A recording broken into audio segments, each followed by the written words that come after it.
पेशे खिदमत है कहानी अंबर नागमारिया वापसी का सफर किस्त नंबर 123 लाश की चीख दूसरा हिस्सा। अब हम उधर नाग की तरफ जाते हैं और देखते हैं कि नाग किस हाल में है। नाग जादू की त्रिशूल में कैद था। वो त्रिशूल के मालिक का गुलाम था। जो त्रिशूल का मालिक हुक्म देता वही वो करता था। उसका अपना दिमाग बिल्कुल बंद हो गया था। सिवाय मालिक की आवाज के और मालिक के काम के उसको और कुछ सुझाई नहीं देता था। एक तरह से नाग की मौत हो चुकी थी। वो रियासत के झूठे और गद्दार राजा की कैद में दीवार के अंदर बंद था। दूसरी तरफ रियासत की भोली भाली नेक दिल राजकुमारी किरण भी कैद में बेबस पड़ी थी। अपनी एक खास कनीज की जुबानी उसे पता चल चुका था कि गद्दार वजीर ने उसकी माता और राजा बाप को हलाक कर दिया था। राजकुमारी किरण अपने माता पिता की याद में रोती रहती थी। कैद में एक गुलाम उसे खाना दे जाता था। राजकुमारी थोड़ा सा खाकर वैसे ही रहने देती थी। उसका दिल बड़ा गमगीन था। वो कैद से आज़ाद होकर अपने बाप के तख्त पर बैठकर रियाया की खिदमत करना चाहती थी, मगर गद्दार वजीर ने सख्त पहरा लगा रखा था। राजकुमारी को यह भी खतरा था कि गद्दार वजीर उसे भी मरवा देगा। राजकुमारी की खास कनीज पहरेदार को रिश्वत देकर किसी न किसी तरह कैद में आकर राजकुमारी को महल के हालात बता जाती थी।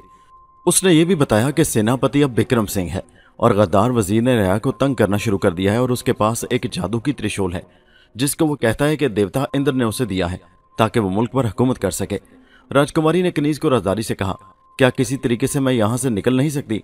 कनीज ने सहम कर पहरेदार की तरफ देखा जो उसे इशारा कर रहा था कि अब उसको चले जाना चाहिए। कनीज ने आहिस्ता से कहा, मैं फिर आऊंगी राजकुमारी जी। ये कहकर कनीज वहां से चली गई। अगले रोज कनीज ने पहरेदार से कहा कि आज उसने खास तौर पर उसके लिए बालूशाही की मिठाई बनाई है, वो रात को लाएगी। पहरेदार को मिठाई खाने का बड़ा शौक था। उसने कहा कि वो बालूशाही बहुत पसंद करता है। कनीज ने शाम को बालूशाही की मिठाई तैयार की और उसमें धतूरा डाल दिया जिसके खाने से इंसान बेहोश हो जाता है। जब रात का अंधेरा महल में छा गया तो कनीज बालूशाही की मिठाई का दूना लेकर पहरेदार के पास आ गई। उसने अपनी कमीज के अंदर राजकुमारी के लिए एक काली चादर भी छुपा रखी थी। पहरेदार ने बालूशाही बड़े शौक से खानी शुरू की और कनीज से कहा, राजकुमारी के पास ज्यादा देर न लगाना। कनीज ये कहकर कैदखाने में दाखिल हो गई कि वो बहुत जल्द वापस आ जाएगी। उसने आते ही राजकुमारी से कहा कि वो जल्दी से तैयार हो जाए। क्या तुमने मेरे फरार का इंतजाम कर लिया है? राजकुमारी ने पूछा। कनीज ने कहा, इंतजाम अभी हो जाएगा। कैद कोठली के लोहे के सलाखों से पहरेदार दिखाई दे रहा था। वो मुश्किल की रोशनी में बैठा मजे ले लेकर बालूशाही खा रहा था। कनीज बड़े गौर से उसकी तरफ देख रही थी। इतने में पहरेदार ने अपने सर को एक हल्का सा झटका दिया और बंद होती हुई आंखों को बार बार खोलने लगा। धतूरा अपना काम कर रहा था। वो उठकर खड़ा हो गया और कभी बालूशाही के दूने और कभी कनीज की तरफ तकने लगा। फिर उसने तलवार निकालकर कनीज की तरफ कदम उठाया ही था कि धड़म से फर्श पर गिरा और बेहोश हो गया। ये चादर लपेटकर जल्दी से यहाँ से निकल चलो राजकुमारी। राजकुमारी ने काली चादर से अपना मुंह, सर और जिस्म ढांप लिया और कनीज के साथ तहखाने से निकलकर सीढ़ियां चढ़ती एक तरफ घूम गई। उन दोनों को महल के सारे खुफिया रास्तों का इल्म था। वो एक छोटी सी सुरंग में से होकर महल के नीचे नीचे से होकर किले की मशरकी दीवार के दरवाजे पर आ गई। ये रास्ता राजा ने अपने लिए बना रखा था कि अगर कभी उस पर कोई आफत आ पड़ी तो अपने बच्चों के साथ वहां से फरार हो जाएगा।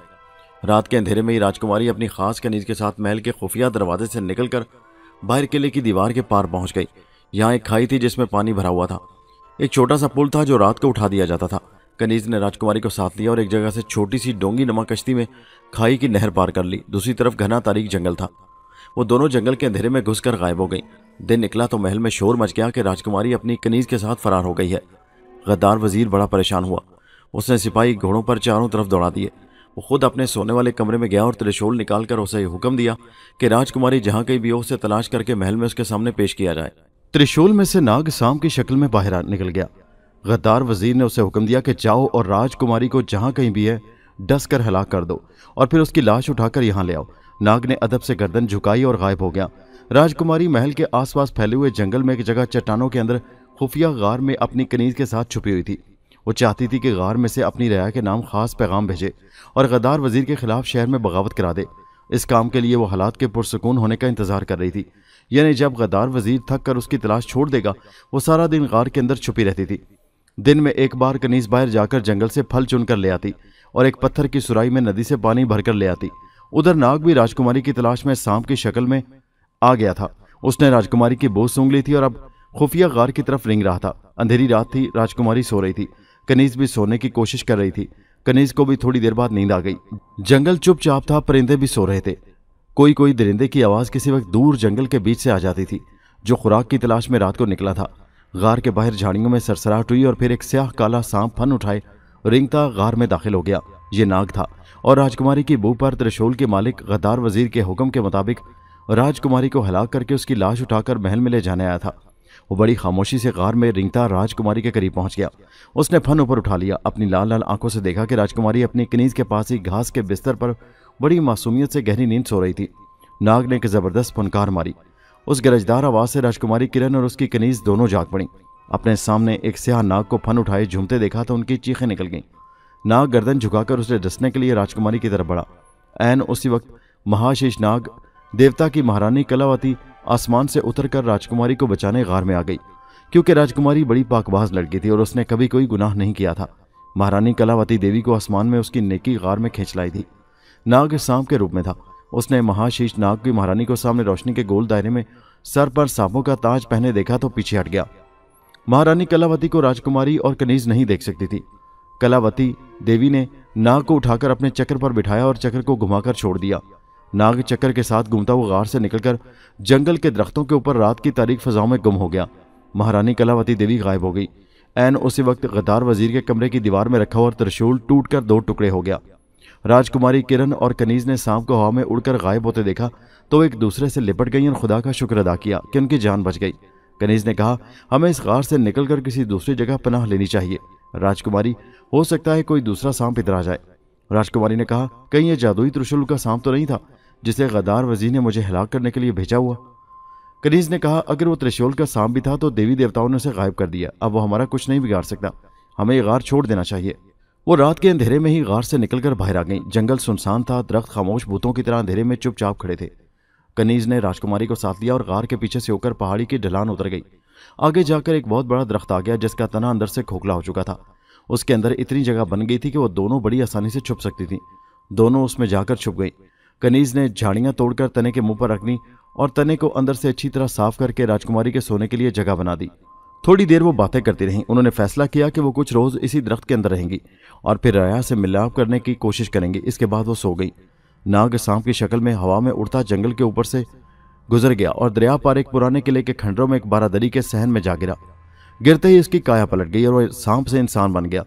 अगरचे त्रिशूल टूटकर 2 टुकड़े हो चुका था लेकिन नाग पर उसका सारा जादू मौजूद था।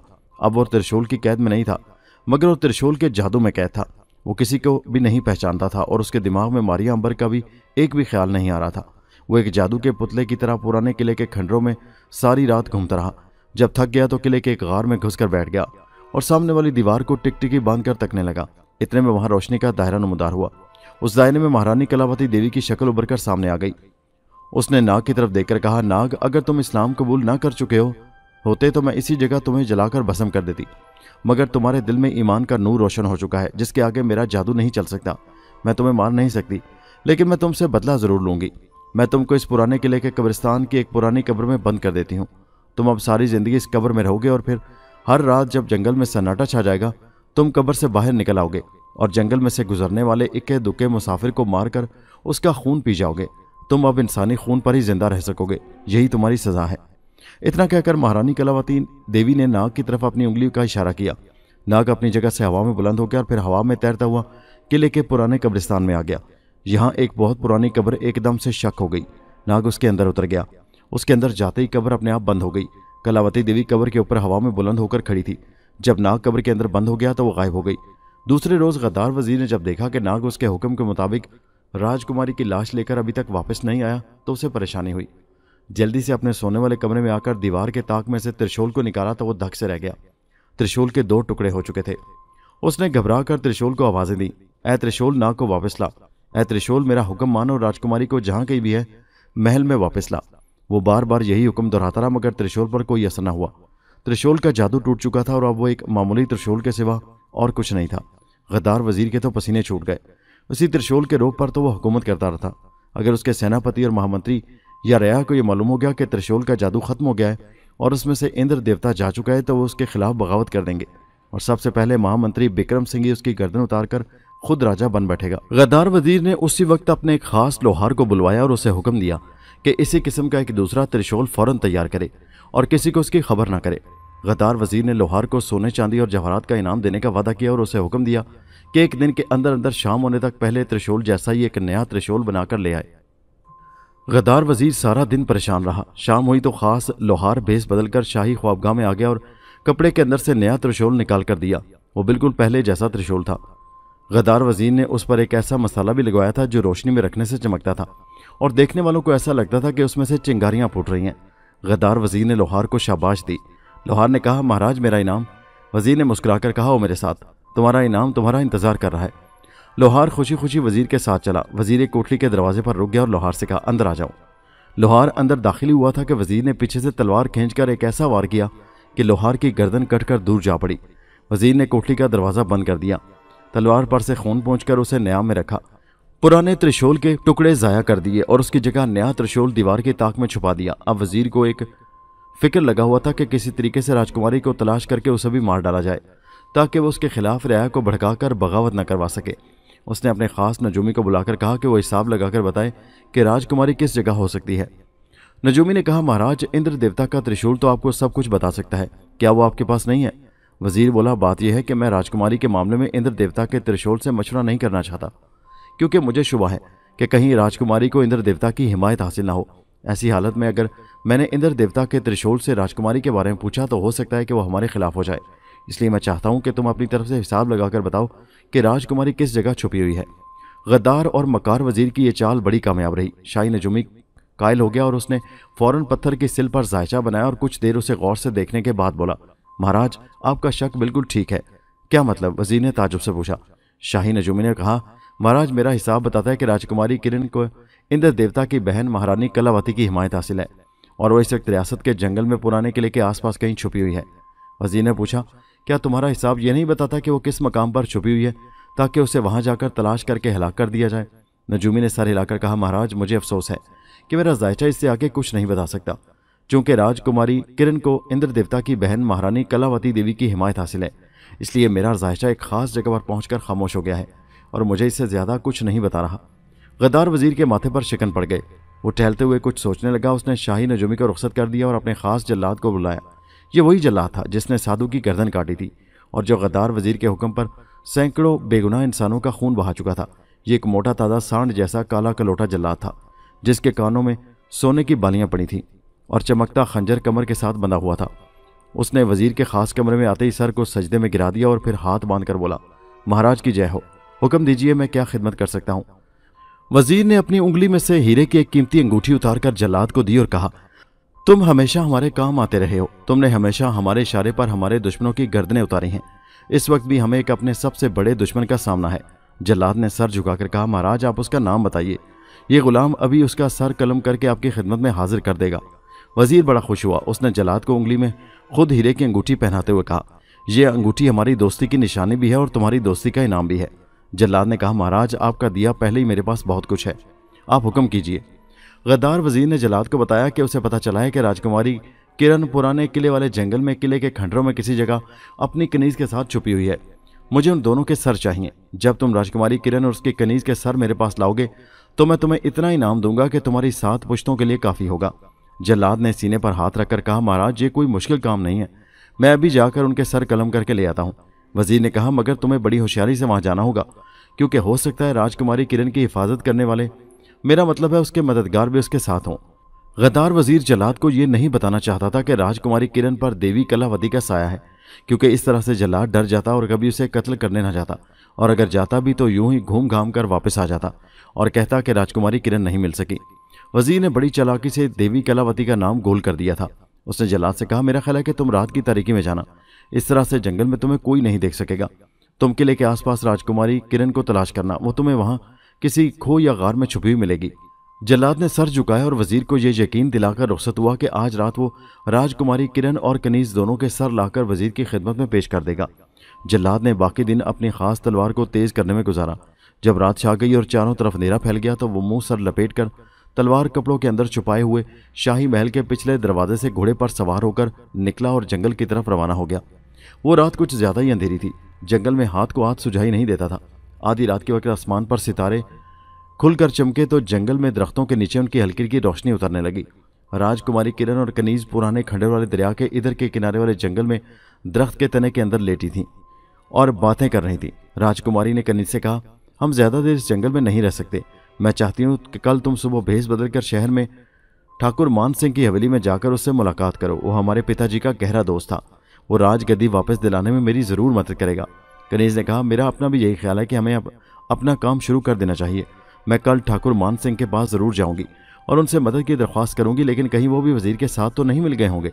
राजकुमारी किरण ने कहा, नहीं, ठाकुर एक खानदानी आदमी है और हमारे पिताजी का वफादार दोस्त है। वो गद्दारों के साथ कभी नहीं मिल सकता। मजबूर होकर खामोश हो गया है। मेरा पैगाम मिलेगा तो वो बहुत खुश होगा और हमारी हर हालत में मदद करेगा। दोनों वफादार और मुसीबत की मारी सहेलियां अगले रोज अपनी मुहिम शुरू करने का प्रोग्राम बनाकर सो गईं। उन्हें कोई खबर नहीं थी कि एक काला कलोटा भयानक चेहरे वाला शाही जल्लाद इस वक्त तलवार अपने चोगे के अंदर छुपाए उन दोनों के सर काटने के लिए उनकी ख्वाबगाह के इर्द गिर्द घूम रहा है। जल्लाद की आंखें अंधेरे में भी देख रही थी। रात के 12 बजने में कुछ मिनट रहते थे। खामोशी, अंधेरा, सितारों की धीमी धीमी फीकी फीकी पुरस्रार रोशनी फैली थी। जल्लाद दरख्तों के नीचे नीचे होता दबे पांव चल रहा था। उसकी लाल लाल मकार आंखें उस नीम अंधेरे में भी हर शय को अच्छी से देख रही थी। उधर जब ठीक रात के 12 बजे और आधी रात गुजर गई तो पुराने किले के कब्रिस्तान में नाग की कब्र अपने आप शक हो गई और नाग उसमें से बाहर निकल आया। वो कब्र के किनारे खड़ा हो गया। उसके होंठ इंसानी खून की प्यास से खुश्क हो रहे थे। ये कलावती देवी की बद्दुआ का असर था। नाग त्रिशूल के जादू से निकलकर कलावती देवी की बद्दुआ की कैद में आ गया था। देवी ने उसे बद्दुआ दी थी कि वो सारी जिंदगी कब्र में गुजारेगा और हर रात इंसानों का खून पीने की प्यास लेकर कब्र के अंदर से बाहर आ जाया करेगा। नाग को एक पल के लिए भी इस अजियत और बद्दुआ का एहसास नहीं था। वो एक खूनखार दरिंदा बन चुका था। उसके इंसान की बू सूंघने की हिस्स दरिंदों की तरह तेज हो गई थी। उसकी आंखें सुर्ख थीं और चेहरे से वहशत और दरिंदगी टपकती थी। नाग कब्र के चबूतरे से उतराया। उसने अपने नथने फुलाकर चारों तरफ सूंघा। उसे एक जानिब से इंसान के खून की बू आई। वो उस तरफ रवाना हो गया। ये जंगल का वो इलाका था जहाँ रात के अंधेरे में खूनी जल्लाद तलवार चोगे के अंदर छुपाए राजकुमारी किरण और कनीज के खुफिया ठिकाने को ढूंढता फिर रहा था। वो पुराने किले की तरफ आ रहा था। नाग का भूत पुराने किले के कब्रिस्तान से निकलकर उसकी तरफ जा रहा था। जल्लाद एक एक दरख्त को सूंघ रहा था। एक एक पत्थर के पीछे झुककर देखता था कि कहीं कोई छुपा हुआ गार तो नहीं है। उसे यकीन था कि राजकुमारी किरण यहीं किसी खो में छुपी होगी। ये मकार जल्लाद बिल्कुल ठीक रास्ते पर चल रहा था, क्योंकि उधर ही वो गुंजान दरख्त था जिसके खोखले तने के अंदर राजकुमारी अपनी कनीज के साथ गहरी नींद सो रही थी। नाग का भूत भी खून की बू पर उधर ही चला आ रहा था। उसे राजकुमारी और कनीज के खून की बू बराबर अपनी तरफ खींच रही थी कि जल्लाद के खून की बू के साथ शामिल हो गई थी। जल्लाद एक जगह आकर रुक गया। उसके सामने घास की एक छोटी सी खुली जगह थी जिसकी एक जानिब बहुत बड़े फैलाव और मोटे चौड़े तने वाला दरख्त खड़ा था। उस दरख्त के अंदर से जल्लाद को किसी के खराटों की आवाज़ आ रही थी। ये इंसानी खराटे थे। जल्लाद को पहचानने में देर न लगी। वो अपने शिकार तक पहुंच गया था। वो घुटनों के बल झुक गया और दोनों हाथ जमीन पर रखकर जानवर की तरह दरख्त की तरफ रेंगने लगा। ठीक उसी वक्त नाग भी किसी लाश की तरह चलता हुआ एक एक कदम उठाता, हाथों से झाड़ियां पीछे हटाता खूनी जल्लाद के पीछे दरख्तों में से निकल आया। शायद उन दोनों दरिंदों को ऊपर बैठे हुए एक जर्द तोते ने देख लिया था। वो जोर जोर से चीख उठा। खूनी जल्लाद जल्दी से नीचे बैठ गया, मगर नाग का भूत उसी तरह खड़ा रहा। वो एक जादू के असर वाली जिंदा लाश थी। उसे किसी से खौफ खाने की जरूरत नहीं थी। वो उसी तरह झाड़ियों के पीछे हटाकर आगे बढ़ता रहा, क्योंकि उसने जल्लाद को घास पर बैठे देख लिया था। तोते की तेज आवाज ने राजकुमारी को जगा दिया। इतने दिनों से जंगल में रहते उसे इल्म हो गया था कि आधी रात को परिंदे चोरों, दरिंदों और डाकुओं को देखकर शोर मचा दिया करते हैं। उसने कनीज को जगा दिया। दोनों डर रही थी कि खुदा जाने क्या होने वाला है। राजकुमारी किरण ने दरख्त के तने के आगे से झाड़ी परे हटाकर देखा तो उसे सामने थोड़े फासले पर झाड़ियों में नाग एक लाश की तरह दरख्त की तरफ बढ़ता नजर आया। वो अपने असली दुश्मन खूनी जल्लाद को ना देख सकी थी, जो उसके 5 कदम के फासले पर ऊंची घास में छुपा बैठा था और जिसको नाग के भूत ने देख लिया था। उसके मुंह से चीख निकलने वाली थी कि अक्लमंद कनीज ने पीछे से उसके मुंह पर अपना हाथ रखकर नीचे खींच लिया और कान में कहा, खामोश, शायद उसने हमें नहीं देखा। राजकुमारी का दिल बुरी तरह से धड़क रहा था। कनीज का भी रंग जर्द था। खूनी जल्लाद ने राजकुमारी और कनीज को देख लिया था। नाग भी खूनी जल्लाद के सर पर पहुंच गया था। जल्लाद को अचानक अपने पीछे पत्तों की सरसराहट सुनाई दी। उसने पलट कर देखा तो उसके सर पर एक ऊंचा लंबा सुर्ख आंखों वाला अजीब किस्म का इंसान एक जिंदा लाश की तरह दोनों बाजू उठाए खड़ा था। उसने अपना हाथ जोड़ के अंदर डालकर तलवार निकाली थी कि नाग ने झुककर एक हाथ पूरी ताकत से जल्लाद के कंधे पर मारा। नाग के वार में शेर की ताकत थी। जल्लाद का कंधा टूटकर लटकने लगा। तलवार उसके हाथ से घास पर गिर पड़ी और पूरा बाजू बेकार हो गया। जल्लाद में भी एक मस्त सांड जितनी ताकत थी। वो उठा और गजबनाक होकर दूसरे बाजू से नाग पर हमला कर दिया। नाग ने दूसरा हाथ मारकर उसका दूसरा कंधा भी तोड़ दिया। उसके बाद नाग के मुंह से एक भयानक चीख निकली, आ जम्बा। राजकुमारी और कनीज के दिल सीनों के अंदर बंद होने लगे। खूनी जल्लाद भी उस मौत की चीख से लरस कर वहीं बैठ गया। नाग ने चीख मारने के बाद दांत निकालकर दोनों हाथों के पंजे पूरे खोलकर बाजू पर उठाकर घास पर टूट फूट कर पड़े हुए जल्लाद को देखा। नाग के दांतों से चिंगारियां फूट रही थी जो इंसानी खून पर प्यास की बिजली बनकर टूटने को तैयार थी। खूनी जल्लाद उठकर एक तरफ डरे हुए खरगोश की तरफ भागने ही लगा था कि नाग ने अपनी 10 उंगलियों के लंबे नाखून उसकी गर्दन के नरम नरम गोश्त में गाड़ दिए। खून के 10 फवारे उबल पड़े। नाग ने एक एक धार से खून पिया। जल्लाद खौफ और दर्द के मारे बेहोश हो चुका था। नाग ने जल्लाद को खींचकर घास पर लिटा दिया और फिर उसका पेट फाड़कर उधेड़ डाला। नाग ने अपने प्यासे होंठ जल्लाद की लाश के फटे हुए पेट से लगा दिए और वह दरिंदे की तरह खून पीने लगा। ये कराहत भरा मंजर राजकुमारी और कनीज के तने के अंदर से डरी हुई सहमी हैरान नजरों से देख रही थी और उनकी रगों में उनका अपना खून भी सर्द हुआ जा रहा था। ये खूनी ड्रामा उनसे कुछ कदमों के फासले पर हो रहा था। उन्हें नाग के खून पीने की आवाज़ सुनाई दे रही थी। उनके दिल कांप रहे थे क्योंकि उसके बाद शायद उनकी बारी थी। उनका ख्याल था कि नाग का भूत या नाग की लाश असल में उनकी तरफ बढ़ रही थी कि रास्ते में जल्लाद आ गया और हलाक हो गया, जबकि असल बात यह थी कि नाग ने राजकुमारी और कनीज को देखा तक भी नहीं था। उस रात नाग का शिकार जल्लाद था जिसका खून पीकर नाग अब अंधेरी रात में दरख्तों के नीचे खड़ा सुर्ख जुबान निकालकर अपने होंठों पर लगा खून चाट रहा था। उसकी आज रात की खून की प्यास बुझ चुकी थी। वो जल्लाद की कटी फटी लाश को वहीं छोड़कर पीछे को घुमा और जंगल के दरख्तों के अंधेरे में गायब हो गया। राजकुमारी किरण ने कहा, यह कोई चुड़ैल इंसान की शक्ल में थी। उसने हमारी जगह देख लिया। यहाँ से निकल चलो, नहीं तो वह हमारा भी खून पी जाएगी और हमारा भी यही अशर होगा जो इस लाश का हुआ। बाकी सारी रात उन्होंने खोखले तने में सहमे हुए गुजार दी। दिन की रोशनी जंगल में फैली तो उन्हें कुछ हौसला हुआ। वो दरख्त के तने में से निकलकर लाश के पास आई। लाश पर चींटियों ने कब्जा कर रखा था। फिर भी उसकी शक्ल देखकर राजकुमारी और कनीज ने फौरन शाही जल्लाद को पहचान लिया। उस गद्दार वजीर ने हमें मरवाने के लिए इस जल्लाद को यहाँ भेजा था। भगवान ने हमें बचा लिया। अब तो हमें यहाँ से किसी दूसरी जगह चले जाना चाहिए। कनीज ने कहा, क्यों ना हम शहर में ठाकुर मान सिंह की हवेली में जाकर पनाह हासिल कर लें। राजकुमारी ने कहा, नहीं, जब तक हमें ठाकुर की नीयत का इल्म ना हो जाए हम उसकी हवेली में नहीं जाएंगे। पहले हम कोई दूसरा ठिकाना तलाश करते हैं। फिर तुम शहर जाओ, ठाकुर मान सिंह की नीयत का हाल मालूम करो और उसे हमारा पैगाम दो और उसका जवाब लेकर आओ। उसके बाद हम वहाँ जाने के बारे में कोई फैसला करेंगे। तुम्हारा क्या ख्याल है? कनीज ने कहा, आप मुनासिब सोचती हैं राजकुमारी, आइए यहाँ से निकल चलें। दोनों लाश से हटकर जंगल में दरिया की तरफ रवाना हो गई। दरिया वहाँ से काफ़ी दूर बह रहा था। उसी दरिया के किनारे पर वो पुराना किला और कब्रिस्तान था जिसकी कब्र में नाग सोया हुआ था। लेकिन राजकुमारी और कनीज उस किले से दूर दरिया की वादी में बांस के एक जंगल में आ गई। दरिया यहाँ से काफ़ी दूर था। ये जगह बड़ी सरसब्ज और ठंडी थी।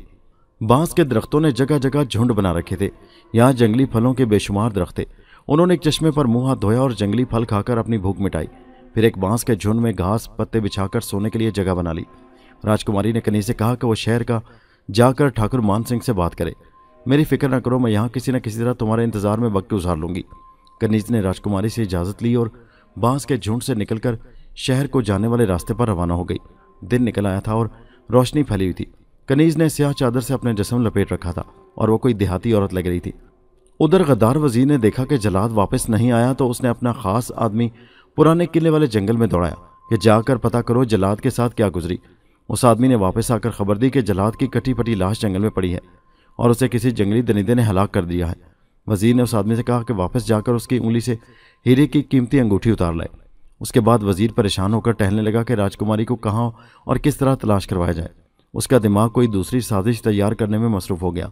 उसने ऐलान करवा दिया कि महल की राजकुमारी इंद्र देवता का मुकद्दस ताज लेकर महल से फरार हो गई है और इंद्र देवता ने हुक्म दिया है कि वो जहाँ कहीं भी हो उसे पकड़कर इंद्र देवता के मंदिर में जलती आग में जिंदा जला दिया जाए। इस ऐलान के मौका पर गद्दार वजीर ने नकली त्रिशूल भी लोगों को फजा में बुलंद करके दिखाया। उसके मसाले में से रोशनी की किरणें फूट रही थी। दरबारी वजीर के इस ऐलान पर उसके साथ मिल गए। वजीर ने राजकुमारी की गिरफ्तारी के लिए भारी इनाम का ऐलान भी कर दिया। ऐन उस वक्त राजकुमारी की कनीज ठाकुर मान सिंह के पास बैठी उससे खुफिया मुलाकात कर रही थी। ठाकुर मान सिंह ने कहा, राजकुमारी से जाकर कहो कि हालात बड़े नाजुक हैं। गद्दार वजीर ने सारे दरबारियों और फौज को जादू की त्रिशूल दिखाकर अपने साथ कर लिया है। कोई शख्स उसके खिलाफ बात नहीं करता।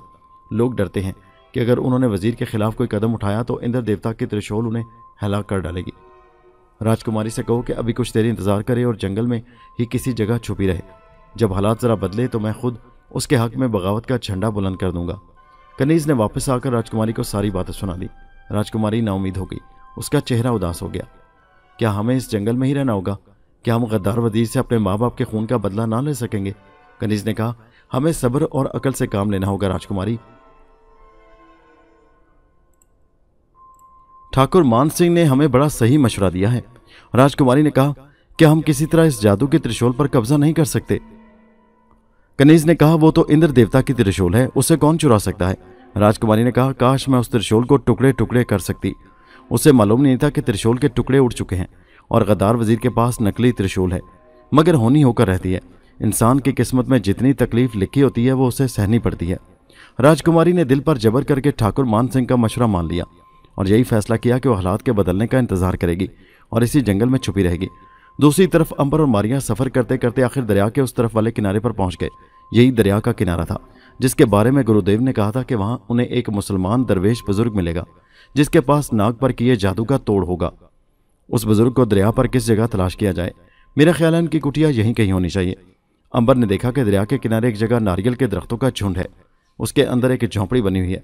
उसने मारिया से कहा, हो ना हो यही झोंपड़ी इस बुजुर्ग की हो सकती है, आओ वहां चलकर देखते हैं। दोनों दरख्तों के झुंड में आए तो उन्होंने देखा कि झोंपड़ी खाली पड़ी है। वहां पानी का एक मटका था और नमाज पढ़ने की जगह बनी हुई थी। इतने में एक नौरानी शक्ल वाले बुजुर्ग आ गए। अंबर ने उन्हें उठकर सलाम किया। बुजुर्ग ने अंबर के सर पर हाथ रखा और कहा, क्या हमारी बेटी मारिया हमसे सलाम दुआ नहीं लेगी? मारिया चौंक पड़ी। बुजुर्ग ने उसे देख लिया था। मारिया ने अदब से सलाम किया और कहा, फिर तो आप ये भी जानते होंगे कि हम आपके पास किस लिए हाजिर हुए हैं। बुजुर्ग जानमाज पर बैठ गए और आंखें बंद करके तस्बीह फेरने लगे। फिर आंखें खोली और कहा, तुम्हारा भाई नाग जिस त्रिशूल में कैद था वो त्रिशूल टूट चुका है। राजा के पास नकली त्रिशूल है। अंबर ने पूछा, ओह नाग कहाँ है मोहतरम बुजुर्ग? बुजुर्ग ने कुछ देर के लिए आंखें बंद कर लीं और फिर आंखें खोलकर कहा, नाग एक बड़े अजाब में है। अगर वो एक खुदा, एक रसूल और एक कुरान का मानने वाला ना होता तो अब तक जलकर खाक में मिल चुका होता। कलावती देवी ने उसे अपने जादू में जकड़कर दरिंदा बना दिया है। वो दरिया पार पुराने किले के कब्रिस्तान में है, जहाँ एक कब्र है। उस कब्र में वो मुर्दा हालत में पड़ा है। रात जब आधी बीत जाती है तो वो इंसानी खून का प्यासा दरिंदा बनकर कब्र से बाहर निकल आता है और अपने शिकार की तलाश शुरू कर देता है। अंबर और मारिया ने नाग का यह हाल सुना तो उन्हें बेहद दुख हुआ। उन्होंने बुजुर्ग से पूछा कि नाग की यह हालत कैसे ठीक हो सकती है।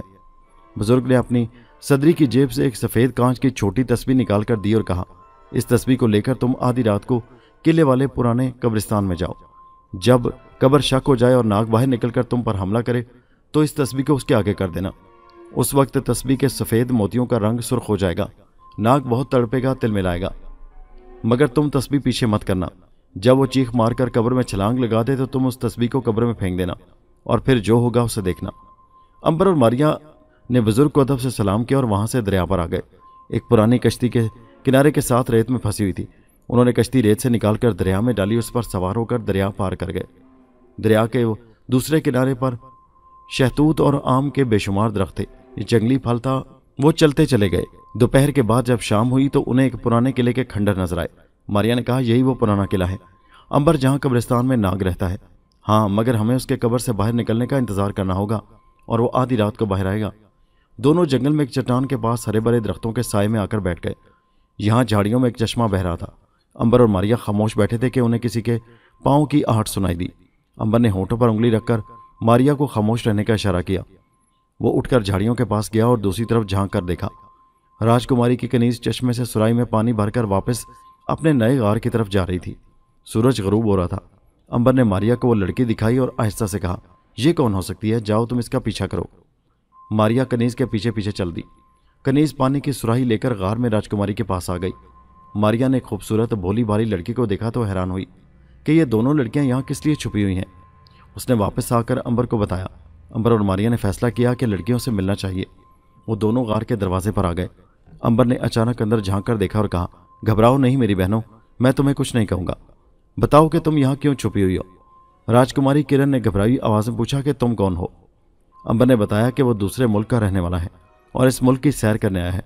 इस जंगल से गुजर रहा था कि तुम्हारी बातें करने की आवाज़ सुनकर इधर आ गया। मुझे अपने बारे में सच सच बताओ, मैं तुम्हारा हमदर्द हूँ और तुम्हारी मदद करूँगा। राजकुमारी ने कहा, हम दो गरीब माँ बाप की बेटियाँ हैं। हमारे माँ बाप मर चुके हैं। यहाँ गार में रहती हैं, लकड़ियाँ काट कर गुजारा करती हैं। राजकुमारी ने झूठ बोला था। मारिया भी वहीं गार में मौजूद थी। रात हो गई तो अंबर ने कहा, अच्छा बहनों मैं जाता हूँ। वो गार से बाहर आकर एक तरफ झाड़ियों के दरमियान जाकर बैठ गया। मारिया भी उसके साथ ही थी। वो आधी रात का इंतजार कर रहे थे जब नाग को कब्र से निकलकर इंसान की तलाश में जंगल में निकलना था। दोनों बैठकर बातें करने लगे कि ये लड़कियां कौन हो सकती हैं। बातों ही बातों में उन्हें नींद आ गई। ठंडी ठंडी हवा चल रही थी।